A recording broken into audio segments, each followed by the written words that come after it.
नमस्कार दोस्तों। आज के क्लास में हम राजस्थान इतिहास और कला संस्कृति के टॉप 50 प्रश्नों की बात करेंगे जो मेरे दोस्तों विगत 2022-23 के परीक्षाओं में पूछे जा चुके हैं। और ये आपके सीईटी एग्ज़ाम 2024 के लिए काफ़ी इंपॉर्टेंट है। जो ग्रेजुएशन लेवल का एग्ज़ाम होने वाला है कल और परसों के दिन, उसके लिए काफ़ी इंपॉर्टेंट है, क्योंकि अब आप सब कुछ पढ़ चुके हो। बस आपको पढ़ी हुई चीज़ों का रिवीजन करना है। तो वह रिवीजन कहाँ से करें? या तो मॉडल पेपर देख लेते हैं, ठीक है, या फिर पिछले सालों के क्वेश्चन पेपर का एनालिसिस करते हैं, ठीक है। तो मेरे दोस्तों सारे सवाल विगत 2022-23 की परीक्षाओं में आए हुए हैं, तो बस इनका रिवीजन करना है आपको आज, ठीक है। तो मेरे दोस्तों देखें, क्योंकि मेरे दोस्तों पिछले एग्जामों में आए हुए सवालों का वापस रिपीट होने की प्रबल संभावना होती है, ठीक है। अब देखें सवाल नंबर फर्स्ट, कच्चे घोड़े नृत्य के संदर्भ में कौन सा कथन सत्य है? ये एक महिला प्रधान नृत्य है, बिल्कुल गलत बात है। केवल पुरुषों द्वारा कच्चे घोड़े नृत्य को किया जाता है। ये राजस्थान के शेखावाटी क्षेत्र से आरंभ हुआ, बिल्कुल सही बात है। शेखावाटी क्षेत्र से इस नृत्य का आरंभ हुआ था, ठीक है। विशेषतः विवाह के अवसर पर किया जाता है, ये भी सही बात है। यह नृत्य शाहजहाँ के शासन काल से शुरू हुआ, यह गलत बात है, ठीक है। तो ऑप्शन नंबर सेकंड भी सही है और ऑप्शन नंबर थर्ड भी सही है कच्चे घोड़े नृत्य के संदर्भ में। तो कहाँ पर आपको दिखाई दे रहा है? यहाँ पर, ठीक है। 2 और 3 ये बिल्कुल सही है, ठीक है। तो ये आपका करेक्ट आंसर हो जाएगा। पूछ ले आपसे कि कच्चे घोड़े नृत्य कौन से क्षेत्र में किया जाता है? तो मेरे दोस्तों शेखावाटी क्षेत्र में। कौन से अवसर पर किया जाता है? तो विवाह के अवसर पर, ठीक है। और किनके द्वारा किया जाता है? तो पुरुषों द्वारा किया जाता है, यह महिलाओं द्वारा नहीं किया जाता, ठीक है।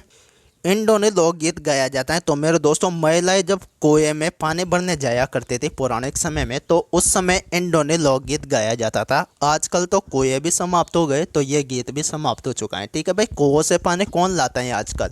घर घर नलों की सुविधा हो चुकी है, अब तो प्रत्येक घर में नल आ रहा है, तो वहीं पर पानी भर लिया जाता है, ठीक है। पौराणिक समय जैसी बात अब बिल्कुल नहीं रही, ठीक है। तो महिलाओं द्वारा कुएं से पानी लेने जाते समय इंडोने लोकगीत गाया जाता था, ठीक है। प्रत्येक सवाल एग्जाम में आया हुआ है, ठीक है, हल्के में बिल्कुल भी नहीं लेना है, ठीक है। और आप यहाँ से ये भी परख सकते हो कि देख लीजिए आप कि भाई एग्जाम का लेवल किस प्रकार का होता है, ठीक है। ये यहाँ से आपको पता चल जाता है, ठीक है। यहाँ पर मेरे दोस्तों सूची फर्स्ट और सूची सेकंड दी गई है, ठीक है। सूची फर्स्ट और सूची सेकंड, और इनका मिलान करना है आपको। एक तरफ नृत्य दिए गए हैं और एक तरफ नृत्यों से संबंधित जनजातियाँ दी गई हैं।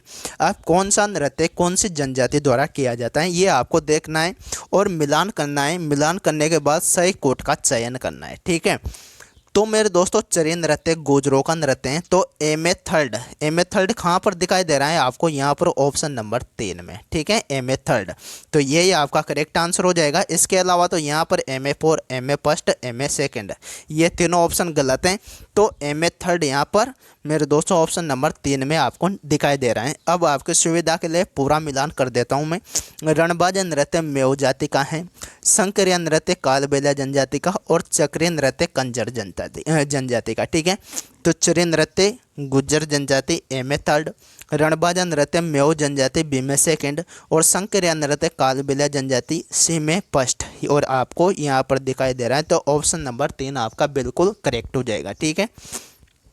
अगले सवाल की बात करें तो मेरे दोस्तों निम्नलिखित में से कौन सा पशु मेले और स्थान सही सम्मिलित नहीं है? वीर तेजाजी पशु मेला परबसन नागौर, बिल्कुल सही है। वीर तेजाजी पशु मेला परबसन नागौर में ही आयोजित होता है। मल्लीनाथ पशु मेला तिलवाड़ा बाड़मेर, ये भी सही है। गोमती सागर पशु मेला झालावाड़ में, ये भी सही है। लेकिन जो जसवंत पशु मेला है ये मेरे दोस्तों नागौर में आयोजित होता है, और यहाँ पर करौली दिया गया है। तो यही आपका करेक्ट आंसर हो जाएगा कि ये जो तीसरे नंबर का युग में है ये बिल्कुल असंगत है, ठीक है। जसवंत पशु मेले का आयोजन भी नागौर में ही किया जाता है, ठीक है। बाकी तीनों ऑप्शन सही हैं। अगले सवाल पर आते हैं।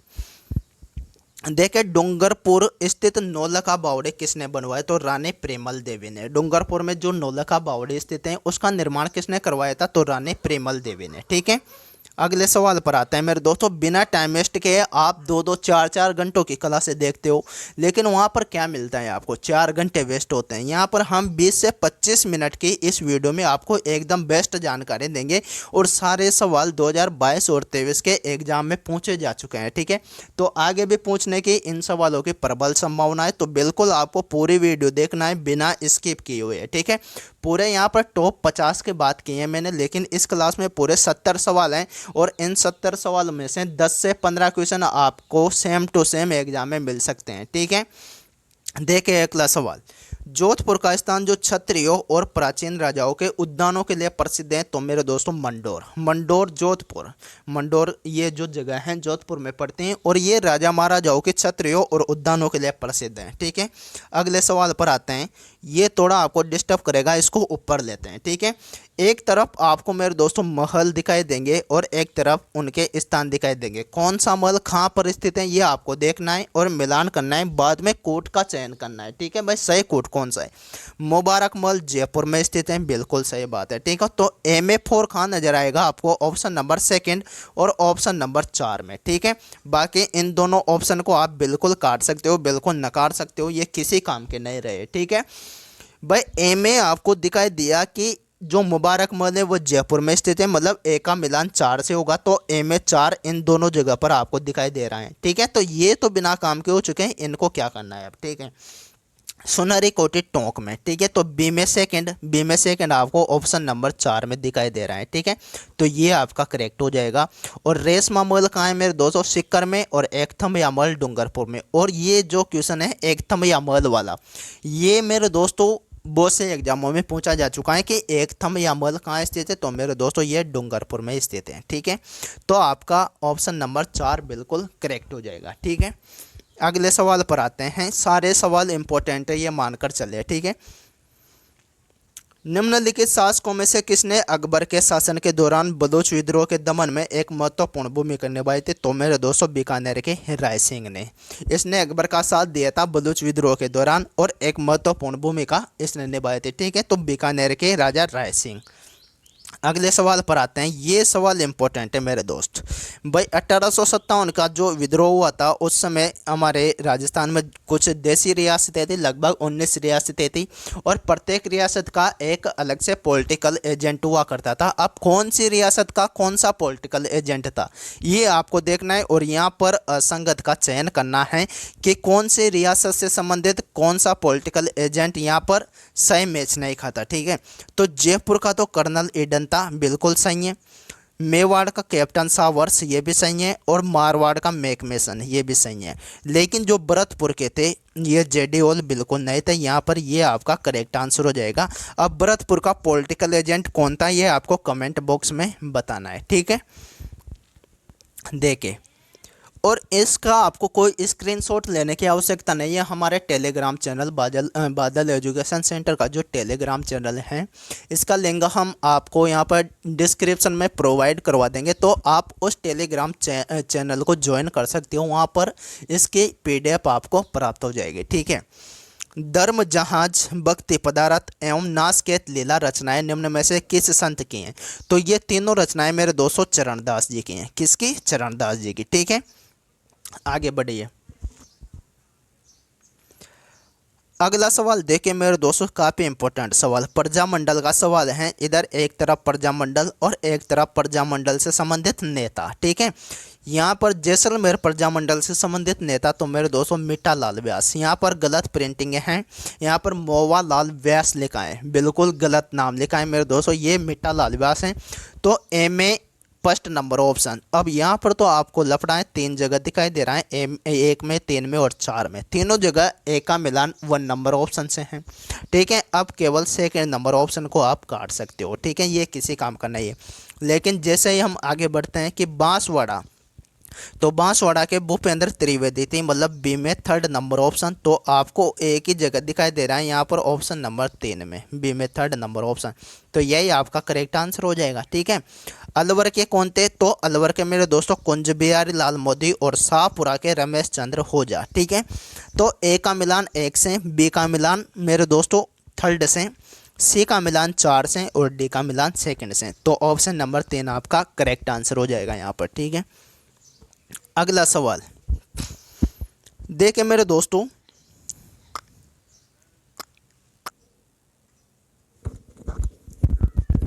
तो अगला सवाल देखिए मेरे दोस्तों, सभ्यताओं का सवाल आपके सामने कि निम्नलिखित में से किस पुरातत्व स्थल का 1962-63 में एन.आर. बनर्जी एवं के.एन. दीक्षित ने उत्खनन किया था। एन.आर. बनर्जी, नील रत्न बनर्जी और के.एन. दीक्षित, इन दोनों ने किस पुरातत्व स्थल का उत्खनन का कार्य किया था 1962-63 में? तो मेरे दोस्तों बेराट का। कौन सा?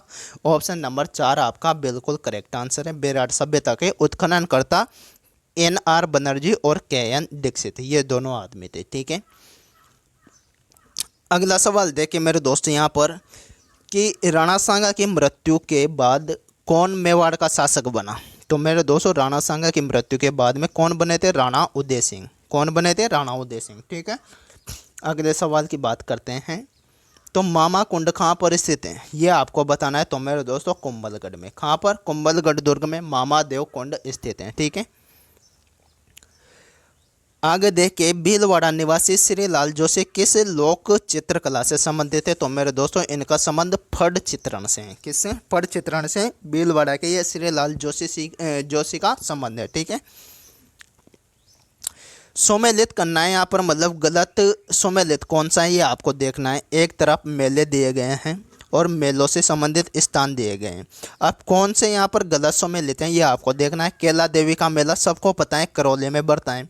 शीतला माता का मेला चाकसू जयपुर। चार भुजा का मेला ये उदयपुर में। लेकिन जो कपिल मुनि का मेला है ये कोटा में बिल्कुल नहीं बढ़ता। कपिल मुनि का आश्रम है मेरे दोस्तों कोलायत झील के किनारे, जो बीकानेर में पड़ती है, और कोलायत झील के किनारे ही कपिल मुनि का मेला बढ़ता है। तो यहाँ पर ऑप्शन नंबर 4 आपका बिल्कुल गलत हो जाएगा, ठीक है। ये सही सुमेलित नहीं है भाई। यहाँ पर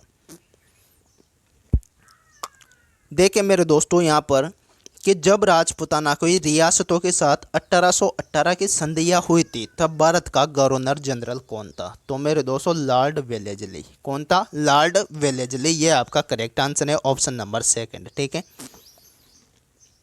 अगले सवाल पर आते हैं मानमोरी शिलालेख राजस्थान के किस क्षेत्र से संबंधित हैं? मानमोरी शिलालेख का संबंध किस क्षेत्र से है? तो चित्तौड़ से।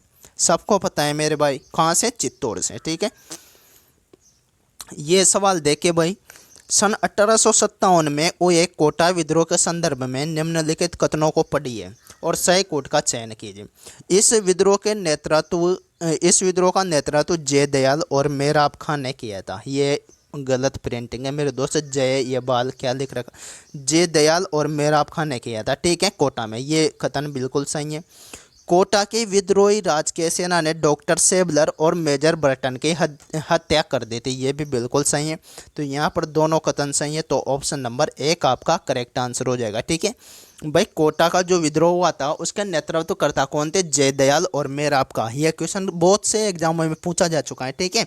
और यहाँ पर मेजर बर्टन की हत्या कर दी थी, ये तो सबको पता है। लेकिन डॉक्टर सेबलर, एक अंग्रेज अधिकारी और था, डॉक्टर सेबलर और मेजर बर्टन, इन दोनों की हत्या कोटा की जो राजकीय सेना थी उसने कर दी थी कोटा विद्रोह के समय, ठीक है। ये तो वही सवाल आ गया, चलो इसको स्किप करते हैं, ठीक है। अगला सवाल, राजस्थान में 33 करोड़ देवी देवताओं की साल कहाँ स्थित है? तो मंडोर जोधपुर में। कहाँ पर? मंडोर जोधपुर में 33 करोड़ देवी देवताओं की साल स्थित है, ठीक है। अगला सवाल देखिए, कौन सा एक प्रकार का पहाड़ी किला नहीं है? कि भाई कौन सा किला पहाड़ी पर स्थित नहीं है, यह आपको देखना है। तारागढ़ किला, क्या यह पहाड़ी पर स्थित नहीं है? बिल्कुल, ये बेटली नामक पहाड़ी पर स्थित है। इसी कारण तो इसका नाम गढ़बेटली पड़ा है। बेटली पहाड़ी पर स्थित होने के कारण इसको गढ़बेटली के नाम से बोला जाता है। और एग्जाम का क्वेश्चन है अगला देखें मेहरानगढ़ किला, तो क्या ये पहाड़ी पर स्थित नहीं है? बिल्कुल, ये चिड़ियाटुक पहाड़ी पर स्थित है। चिड़ियाटुक पहाड़ी जिसे हम पंचेतिया पहाड़ी भी बोलते हैं, ठीक है। तो मेहरानगढ़ ये भी एक पहाड़ी किला है। जालोर का किला, ये भी मेरे दोस्त कनकाचल नामक पहाड़ी पर स्थित है। कौन सी पहाड़ी? कनकाचल नामक पहाड़ी पर जालोर का किला स्थित है। लेकिन जो बेंसरोडगढ़ का किला है ये एक जल दुर्ग है, ये एक पहाड़ी किला नहीं है। तो ऑप्शन नंबर 4 आपका बिल्कुल करेक्ट आंसर हो जाएगा, ठीक है। तारागढ़ किला बेटली नामक पहाड़ी पर, मेहरानगढ़ किला चिड़ियाटुक या पंचेतिया नामक पहाड़ी पर, जालोर का किला कनकाचल पहाड़ी पर। लेकिन भैंसरोडगढ़ का जो किला है ये दो नदियों के संगम पर बना हुआ है, ये किसी पहाड़ी पर स्थित नहीं है। ठीक है, अगले सवाल की बात करें तो ये सवाल देखे मेरे दोस्तों, लोक नाट्य की कला को बढ़ावा देने के लिए किस थिएटर की स्थापना की गई थी? लोक नाट्य की कला को बढ़ावा देने के लिए तो ये मेरे दोस्तों यहाँ पर राम प्रकाश थिएटर या फिर राम प्रकाश मंच की, ठीक है, राम प्रकाश रंगमंच की, जिसका निर्माण किसने करवाया था? तो महाराजा राम सिंह द्वितीय द्वारा इसका निर्माण करवाया गया था। और राम सिंह रंगमंच की स्थापना की गई थी किस लिए? लोक नाट्य की कला को बढ़ावा देने के लिए। तो ऑप्शन नंबर 3 आपका करेक्ट हो जाएगा यहाँ पर। ठीक है, ऑप्शन नंबर 3 आपका करेक्ट आंसर है। ठीक है, ये सवाल भी आपका इंपॉर्टेंट बन जाता है, ये डिस्टर्ब कर सकते हैं तो इसको ऊपर लेते हैं। ठीक है, एक तरफ युद्ध दिए गए हैं और एक तरफ युद्ध से संबंधित आपको यहाँ पर वर्ष दिए गए हैं। ठीक है, कौन से सन में कौन सा युद्ध हुआ था ये आपको बताना है और इनका मिलान करना है। तो तराइन का युद्ध ये सबको पता है 1191 में। ठीक है, तराइन का पहला युद्ध 1191 और तराइन का द्वितीय युद्ध 1192 में पृथ्वीराज चौहान और मोहम्मद गोरे के बीच। पहले युद्ध में पृथ्वीराज चौहान की जीत, लेकिन सेकंड युद्ध में मोहम्मद गोरे की जीत हुई थी। ठीक है, तो ए में 4 नंबर ऑप्शन कहाँ दिखाई दे रहा है आपको? तो ए की जगह है मेरे दोस्तों ऑप्शन नंबर 3 में। तो करेक्ट तो यही हो गया आपका। ठीक है, केवल एक युद्ध आपको पता है यहाँ पर चारों में से, तो भी आपका काम हो जाता है। ठीक है भाई, तराइन का युद्ध 1191 ईस्वी में हुआ। सारंगपुर का युद्ध कब हुआ था ये देखें मेरे दोस्तों। और खातौली का युद्ध, खातौली का युद्ध भी आपको पता है 1517 में। कब हुआ था? 1517 में। और सुमेल का युद्ध मेरे दोस्तों, गिरि सुमेल युद्ध 1544 में। और सारंगपुर का युद्ध 1191 में। ठीक है, सॉरी 1137 में। ठीक है, 1137 में सारंगपुर का युद्ध हुआ था। 2 बी में मेरे दोस्तों कौन सा? 3rd number option. यहाँ पर इनको एक बार काटते हैं, दोबारा देखिए आप। ठीक है, देखिए तराइन का युद्ध हो गया 1191। ठीक है, सारंगपुर का युद्ध 1437 में, खातौली का युद्ध 1567 और गिरि सुमेल युद्ध मेरे दोस्तों 1544। ठीक है, तो ए में 4, बी में 3rd, सी में 2nd और मेरे दोस्तों डी में 1st। तो आपका कौन सा आंसर? ऑप्शन नंबर 3 आपका करेक्ट आंसर हो जाएगा। ठीक है, आगे बढ़िए। राजस्थान के पंडित शिव कुमार शर्मा का संबंध किस वाद्य यंत्र से है? तो ये तो मेरे दोस्तों संतूर वादक हैं। कौन है ये? संतूर वादक पंडित शिव कुमार शर्मा। ठीक है, मेवाड़ पुकार क्या थी? ठीक है, मेवाड़ पुकार क्या थी? तो ये मेरे दोस्तों 21 सूत्रीय मांग पत्र था। क्या था? 21 सूत्रीय मांग पत्र, मतलब इसमें मांग पेश की गई थी। ठीक है, मेवाड़ के जो राजा थे, मेवाड़ के जनता के लिए यहाँ पर एक ये 21 सूत्रीय मांग पत्र था, जिसे मेवाड़ पुकार के नाम से जाना जाता है। ठीक है, अगले सवाल की बात करें, प्रसिद्ध पेंटिंग गीत गोविंद किस शैली से संबंधित हैं? तो मेरे दोस्तों ये मेवाड़ शैली से संबंधित है गीत गोविंद। ठीक है, यहाँ पर आपका ऑप्शन नंबर 1 करेक्ट हो गया। अगले सवाल पर आते हैं। यह सवाल देखें मेरे दोस्त, यहाँ पर बहुत ही बेहतरीन सवाल हैं, मंदिरों से संबंधित सवाल हैं एक तरह से। ठीक है, यहाँ पर सूची फर्स्ट आपको दिखाई देगी और यहाँ पर सूची सेकंड आपको दिखाई दे रही है। ठीक है, अब कौन सा मंदिर कहाँ पर स्थित है ये आपको पता होना चाहिए, तभी जाकर आप इस सवाल का आंसर दे पाओगे। ठीक है, अन्यथा बिल्कुल नहीं। खजुराहो मंदिर कहाँ पर है? तो मेरे दोस्तों किराड़ू बाड़मेर में। ठीक है, अरसद माता का मंदिर आबानेरी में है। ये तो जैसे के जैसे मिल रहे हैं। जोना पत्रसर मंदिर तो ये भी बाड़मेर में। पारानगर मंदिर अलवर में और श्रृंगार चौरी मंदिर चित्तौड़गढ़ में। तो ये तो सेम टू सेम मिलान हो गया। यहाँ पर खजुराहो मंदिर किराड़ू, अरसद माता मंदिर आबानेरी, जूना पत्रसर मंदिर बाड़मेर और यहाँ पर पारानगर मंदिर अलवर और श्रृंगार चौरी मंदिर चित्तौड़गढ़। तो मेरे दोस्तों एम ए फर्स्ट और ऑप्शन नंबर पहला ही आपका करेक्ट आंसर हो जाएगा। यहाँ पर एम ए फर्स्ट, बी में 2nd, सी में 3rd, डी में 4 और ए में 5। ठीक है, इंपॉर्टेंट सवाल था वैसे। निम्नलिखित में से कौन सा जैन त्योहार नहीं है? कौन सा जैन त्योहार नहीं है? दस लक्षण पर्व, ये भी एक जैन त्योहार है। बड़ी सातम, ये एक हिंदू पर्व है मेरे दोस्तों। कौन सा? बड़ी सातम। बड़ी सातम और छोटी सातम ये दोनों हिंदू पर्व हैं। यहाँ पर सुगंध दशमी पर्व, ये भी जैन धर्म का त्यौहार है। और महावीर जयंती, ये तो जैन धर्म का सबसे बड़ा त्यौहार है। ठीक है, तो ऑप्शन नंबर सेकंड आपका करेक्ट आंसर हो चुका है यहाँ पर। अगले सवाल पर आते हैं। तो लोक देवता तेजाजी महाराज का पवित्र स्थान बंसी दुगारी, बंसी दुगारी कहाँ पर स्थित है? तो मेरे दोस्तों ये बूंदी में स्थित है। कहाँ पर? बूंदी में। ऑप्शन नंबर एक करेक्ट हो जाएगा। अगला सवाल देखिए, यहाँ पर निम्नलिखित में से कौन सा प्रसिद्ध संगीतकार और उसकी विशेषताएं निम्न में से सम्मिलित नहीं है? मतलब कौन सी विशेषता यहाँ पर सम्मिलित नहीं है संगीतकारों से रिलेटेड? चतुरलाल, तो ये एक तबला वादक है, बिल्कुल सही है। यहाँ पर अगर बात करें मेरे दोस्तों जिया फरीदुद्दीन डागर, तो ये एक ध्रुपद गायक हैं, ये भी सही है। सुल्तान खां, ये एक कमायचा वादक है, ये बिल्कुल गलत बात है मेरे दोस्तों। सुल्तान खां ये भी एक तबला वादक हैं, जबकि यहाँ पर कमायचा आपको ऑप्शन में दिया है, तो आपका करेक्ट आंसर हो जाएगा ऑप्शन नंबर 3। ठीक है, सुल्तान खां का संबंध कमायचा से बिल्कुल नहीं है, यह एक तबला वादक है। और विश्व मोहन भट्ट के बारे में तो सब जानते हैं, मोहन वीणा के प्रसिद्ध वादक हैं ये। ठीक है, तो ऑप्शन नंबर 3 यहाँ पर आपका करेक्ट आंसर हो चुका है। सुल्तान खां का संबंध तबला से है। ठीक है, रबाब, चिकारा और चौतारा किस प्रकार के वाद्य यंत्र हैं? तो ये तत्वाद्य यंत्र हैं जिनको उंगलियों की सहायता से बजाए जाते हैं, तारों के माध्यम से। भाई इन सब में तार होते हैं, किसी में 3 तार होते हैं, तो किसी में 4, किसी में 11, किसी में 7, इस प्रकार से तार होते हैं। और उन तारों को उंगलियों के माध्यम से बजाया जाता है। तो इनको जिनको उंगलियों के माध्यम से बजाया जाता है उन्हें हम तत्वाद्य यंत्र कहते हैं। ठीक है, मामादेव कुंड किस किले में अवस्थित हैं? मेरे दोस्तों कुंभलगढ़ में, पहले पढ़ चुके हैं हम। ठीक है, अगला सवाल, गेटौर स्थित कछवा शासकों की छतरियाँ किस किले की तलहटी में मिलती हैं? तो मेरे दोस्तों गेटौर की छतरियाँ नारगढ़ में। कहाँ पर? नारगढ़ में। ठीक है, गेटौर स्थित कछवाहा शासकों की छतरियाँ किस किले की तलहटी में मिलती हैं? तो यहाँ पर आपका करेक्ट आंसर है नारगढ़। ठीक है,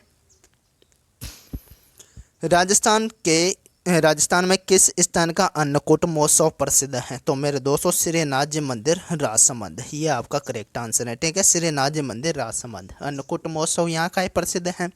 शिवी जनपद की राजधानी थी? तो मेरे दोस्तों बेराट या फिर शिवी जनपद की बात बोली गई है यहाँ पर। तो मेरे दोस्तों ये मध्यमिका थी, मध्यमिका या फिर इसी को नगरी के नाम से भी जाना जाता है। ये शिवी जनपद की राजधानी हुआ करती थी। ठीक है, पछेवड़ा क्या है? पछेवड़ा, अरे भाई ये पछेवड़ा क्या है? ये ओढ़ने का एक मोटा वस्त्र है जिसे सर्दियों में ओढ़ा जाता है, सर्दी से हमारे शरीर की रक्षा करने के लिए। तो पछेवड़ा क्या है? तो ओढ़ने का एक मोटा वस्त्र है। ठीक है, अगला सवाल देखिए, राजस्थान में रायका जाति किस व्यवसाय से संबंधित है? तो ये तो एक ऊँट पालन करता है। ठीक है, ऊँट जाति से संबंधित है, मतलब ऊँट के पालन जाति हैं ये। तो परंपरागत ऊँट पालन एवं पोषण करता जनजाति। ठीक है, पोषण करता जाति है रायका जाति। ठीक है, अगला सवाल देखिए, उस्ता कला के विकास के लिए उस्ता केमल हाइड केंद्र की स्थापना 1975 में कहाँ की गई थी? इंपॉर्टेंट सवाल भाई। उस्ता कला बीकानेर की फेमस है, ऊँट का तो सारा है मामला बीकानेर का फेमस है, तो इसकी स्थापना पे मेरे दोस्तों बीकानेर में ही की जाएगी ना। ठीक है, तो ये आपका करेक्ट आंसर है कि उस्ता केमल हाइड केंद्र की स्थापना 1975 में कहाँ की गई थी? तो बीकानेर में। ठीक है, अगला सवाल, अमृता देवी की स्मृति में केजड़ली दिवस, केजड़ली शहीद मेला कब लगता है? ये आपको बताना है मेरे दोस्तों। ठीक है, तो ये केजड़ली का मेला कार्तिक शुक्ल दशमी को कब लगता है मेरे दोस्तों? कार्तिक शुक्ल दशमी को। अमृता देवी बिश्नोई ने अपनी पुत्रियों और अपने पुत्रों के साथ पूरे 363 लोगों के साथ यहाँ पर मेरे दोस्तों पेड़ों से लिपट कर अपनी जान गंवा दी थी और बेशरम राजाओं ने इनकी हत्या कर दी थी। तो उसी घटनाक्रम के याद में केजड़ली शहीद मेला लगता है और ये मेरे दोस्तों कार्तिक शुक्ल दशमी को बढ़ता है। ठीक है,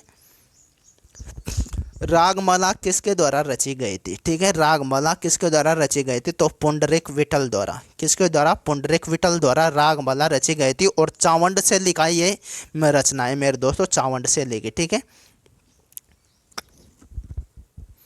अमीर खुसरो की किस कृत्य से जलालुद्दीन खिलजी के रणथंभौर अभियान का उल्लेख प्राप्त होता है? ठीक है, अमीर खुसरो की कौन सी रचना है जिसके माध्यम से जलालुद्दीन खिलजी के रणथंभौर अभियान का उल्लेख प्राप्त होता है? तो मेरे दोस्तों मिफ्ताहुल फुतूह, मिफ्ताहुल फुतूह ये अमीर खुसरो की एक रचना है और इसमें जलालुद्दीन खिलजी के रणथंभौर अभियान का उल्लेख किया गया है। ठीक है,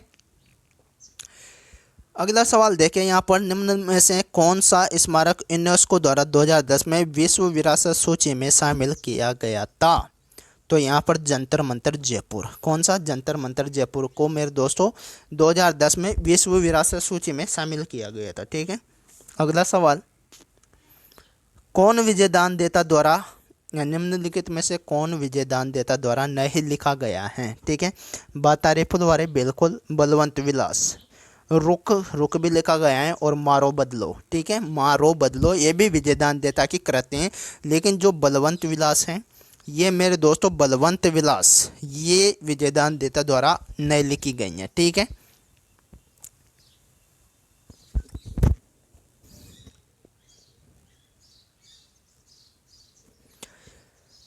तो चलिए मेरे दोस्त आगे बढ़ते हैं। ठीक है, social life in medieval Rajasthan किसने लिखी? ठीक है, social life in medieval Rajasthan important सवाल। ठीक है, परीक्षा की दृष्टि से काफ़ी इंपॉर्टेंट, फिर से रिपीट होने की संभावना है। तो ये लिखी थी मेरे दोस्तों जी.एन. शर्मा ने। किसने लिखी थी? जी.एन. शर्मा ने, social life in medieval Rajasthan. ठीक है, अगला सवाल, बड़वा ग्राम से प्राप्त यूप स्तंभ अभिलेख किस वंश या गण से संबंधित हैं? बड़वा ग्राम में जो यूप स्तंभ प्राप्त हुए हैं वह किस वंश के से संबंधित है? तो मेरे दोस्तों मौखरी वंश। कौन सा वंश? मौखरी वंश, ये आपका करेक्ट आंसर है। ठीक है, ये भी इंपॉर्टेंट सवाल है, वर्ली स्टोन एपिग्राफ शिलालेख चिन्हित किया गया है तो कौन से लिपि में ये मेरे दोस्तों चिन्हित किया गया है? तो यहाँ पर आपका करेक्ट आंसर हो जाता है ब्राह्मी पांडुलिपि में। ठीक है, ब्राह्मी पांडुलिपि में वर्ली स्टोन एपिग्राफ शिलालेख को चिन्हित किया गया है। देखिए, दुर्गादास राठौड़ के छत्र किस राज्य में स्थित हैं? तो एमपी में। ठीक है, मध्य प्रदेश में। अगला सवाल, Rajasthan roles in the struggle of 1857 किसने लिखी? ठीक है, Rajasthan role in the struggles of 1857, तो मेरे दोस्तों ये लिखने वाले थे नाथूराम खडकावत। कौन थे? नाथूराम खडकावत, ये आपका करेक्ट आंसर है। ठीक है, अगला सवाल, निम्न में से पगड़ी का आभूषण कौन सा है? पगड़ी का आभूषण, पुरुषों द्वारा जो पगड़ी पहने जाते हैं वह पगड़ी भी आभूषण पहनते हैं, तो वो आभूषण कौन सा है? तो वो है मेरे दोस्तों सरपेच। कौन सा? सरपेच, ये आपका करेक्ट आंसर है। अगला सवाल, भोगीलाल पांड्या, हरिदेव जोशी एवं शिवलाल कोटड़िया स्वतंत्रता सेनानी किस क्षेत्र के प्रजामंडल से संबंधित थे? तो भोगीलाल पांड्या का नाम जैसे ही आपको दिखाई देता है तो डूंगरपुर प्रजामंडल आपको याद आता है और तीनों ही आदमी यहाँ पर डूंगरपुर से संबंधित हैं। ठीक है, शांता गांधी द्वारा रचित जसमा ओडन किस गायन शैली में विश्व के कई देशों में मंचित किया जा चुका है? शांता गांधी द्वारा ये रचित है मेरे दोस्तों जसमा ओडन, और ये किस गायन शैली में विश्व के कई देशों में मंचित किया जा चुका है ये आपको बताना है। तो मेरे दोस्तों बवाई शैली। कौन सी शैली? बवाई शैली का ये जसमा ओडन गायन शैली है मेरे दोस्तों। जसमा ओडन जो है वह शांता गांधी द्वारा रचित हैं और ये कौन से गायन शैली में रचित हैं? तो मेरे दोस्तों बवाई शैली। ठीक है, आगे देखें, नाथ द्वारा के डांग नृत्य में निम्न में से किस वाद्य यंत्र का प्रयोग किया जाता है? ठीक है, तो ढोल, मांडल, थाली सारों का ही किया जाता है यहाँ पर सभी का। भाई ढोल का भी प्रयोग होता है, मांडल का भी और थाली का भी, मतलब उपरोक्त सभी, ये आपका करेक्ट आंसर हो जाएगा। ठीक है,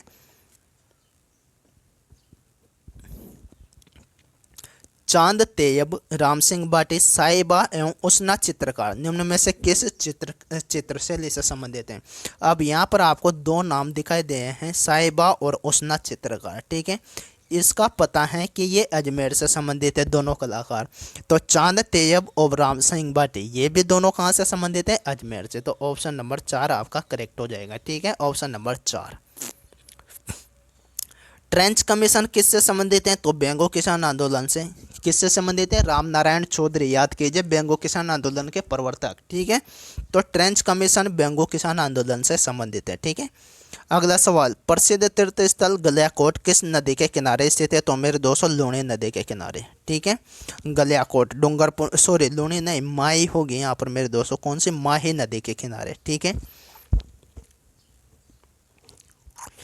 अधोलिखित में से कौन सा मंदिर गुप्त काल का नहीं है? देवगढ़ का दशावतार मंदिर बिल्कुल, बुमरा का शिव मंदिर ये भी मेरे दोस्तों गुप्त काल का है, लेकिन जो खजुराहो का कंदरिया महादेव मंदिर है ये बिल्कुल मेरे दोस्तों ये कौन से काल का है? खजुराहो का कंदरिया महादेव मंदिर ये मेरे दोस्तों नागर शैली में निर्मित है, नागर शैली का ये मंदिर है, और ये कौन से काल कर्म का है ये आप कमेंट करके बताइए, ठीक है। और तिगवा का विष्णु मंदिर ये भी मेरे दोस्तों गुप्त काल का है, तो ऑप्शन नंबर 3 आपका करेक्ट आंसर हो जाएगा यहाँ पर, ठीक है।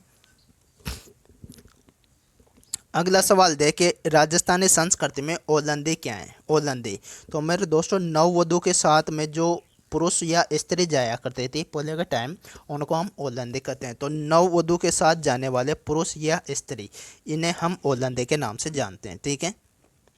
अगला सवाल, धौलपुर के सिक्के तंगजा शाही बिल्कुल, और यहाँ पर भरतपुर के सिक्के मदन शाही ये बिल्कुल गलत हैं, ठीक है। प्रतापगढ़ के सिक्के सालिम शाही और करौली के सिक्के माणक शाही, ठीक है।